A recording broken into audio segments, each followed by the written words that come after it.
عطا بن ابی رباح نے خبر دی، انہیں عبید بن عمیر نے، کہ ابو موسیٰ اشعری رضی اللہ عنہ نے عمر بن خطاب رضی اللہ عنہ سے ملنے کی اجازت چاہی، لیکن اجازت نہیں ملی۔ غالباً آپ اس وقت کام میں مشغول تھے، اس لیے ابو موسیٰ رضی اللہ عنہ واپس لوٹ گئے۔ پھر عمر رضی اللہ عنہ فارغ ہوئے تو فرمایا، کیا میں نے عبداللہ بن قیس ابو موسیٰ رضی اللہ عنہ کی آواز سنی تھی؟ انہیں اندر آنے کی اجازت دے دو۔ کہا گیا وہ تو لوٹ کر چلے گئے، تو عمر رضی اللہ عنہ نے انہیں بلا لیا۔ ابو موسیٰ رضی اللہ عنہ نے کہا کہ ہمیں اسی کا حکم حضرت صلی اللہ علیہ وسلم سے تھا کہ 3 مرتبہ اجازت چاہنے پر اگر اندر جانے کی اجازت نہ ملے تو واپس لوٹ جانا چاہیے۔ اس پر عمر رضی اللہ عنہ نے فرمایا، اس حدیث پر کوئی گواہ لاؤ۔ ابو موسیٰ رضی اللہ عنہ انصار کی مجلس میں گئے اور ان سے اس حدیث کے متعلق پوچھا کہ کیا کسی نے اسے حضرت صلی اللہ علیہ وسلم سے سنا ہے؟ ان لوگوں نے کہا کہ اس کی گواہی تو تمہارے ساتھ وہ دے گا جو ہم سب میں بہت ہی کم عمر ہے۔ وہ ابو سعید خدری رضی اللہ عنہ کو اپنے ساتھ لے گئے۔ عمر رضی اللہ عنہ نے یہ سن کر فرمایا کہ نبی کریم صلی اللہ علیہ وسلم کا ایک حکم مجھ سے پوشیدہ رہ گیا، افسوس کہ مجھے بازاروں کی خرید و فروخت نے مشغول رکھا۔ آپ کی مراد تجارت سے تھی۔ صحیح بخاری حدیث نمبر 2062۔ جعفر بن ربیعہ نے بیان کیا، ان سے عبد الرحمن بن ہرمز نے اور ان سے ابو ہریرہ رضی اللہ عنہ نے کہ رسول اللہ صلی اللہ علیہ وسلم نے بنی اسرائیل کے ایک شخص کا ذکر کیا جس نے سمندر کا سفر کیا تھا اور اپنی ضرورت پوری کی تھی۔ پھر پوری حدیث بیان کی جو کتاب الکفالہ میں آئے گی۔ صحیح بخاری حدیث نمبر 2063۔ جابر رضی اللہ عنہ نے بیان کیا کہ تجارتی اونٹوں کا قافلہ آیا۔ ہم اس وقت نبی کریم صلی اللہ علیہ وسلم کے ساتھ جمعہ کے خطبے میں شریک تھے۔ 12 صحابہ رضی اللہ عنہم کے سوا باقی تمام حضرات ادھر چلے گئے۔ اس پر یہ آیت اتری کہ جب سوداگری یا تماشا دیکھتے ہیں تو اس کی طرف دوڑ پڑتے ہیں اور آپ کو کھڑا چھوڑ دیتے ہیں۔ صحیح بخاری حدیث نمبر 2064۔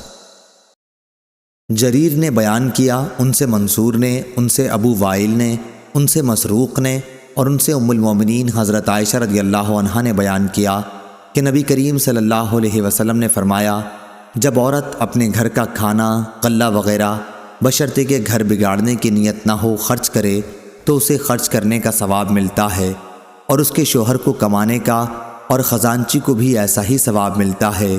ایک کا ثواب دوسرے کے ثواب کو کم نہیں کرتا۔ صحیح بخاری حدیث نمبر 2065۔ حمام نے بیان کیا، انہوں نے ابو ہریرہ رضی اللہ عنہ سے سنا کہ رسول اللہ صلی اللہ علیہ وسلم نے فرمایا، اگر عورت اپنے شوہر کی کمائی اس کی اجازت کے بغیر بھی اللہ کے راستے میں خرچ کرتی ہے تو اسے آدھا ثواب ملتا ہے۔ صحیح بخاری حدیث نمبر 2066۔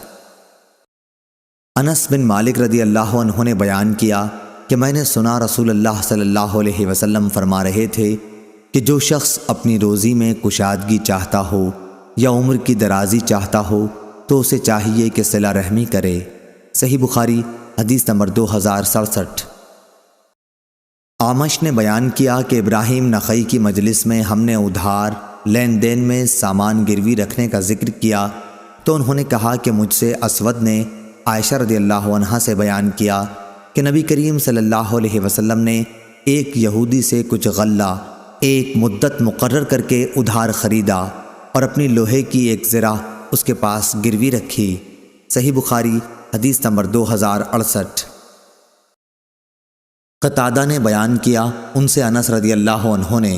دوسری سند اور مجھ سے محمد بن عبداللہ بن حوشب نے بیان کیا، کہا کہ ہم سے اسبات ابو السعی بصری نے، کہا کہ ہم سے ہشام دستوائی نے، انہوں نے قتادہ سے، انہوں نے انس رضی اللہ عنہ سے کہ وہ نبی کریم صلی اللہ علیہ وسلم کی خدمت میں جو کی روٹی اور بدبودار چربی سالن کے طور پر لے گئے۔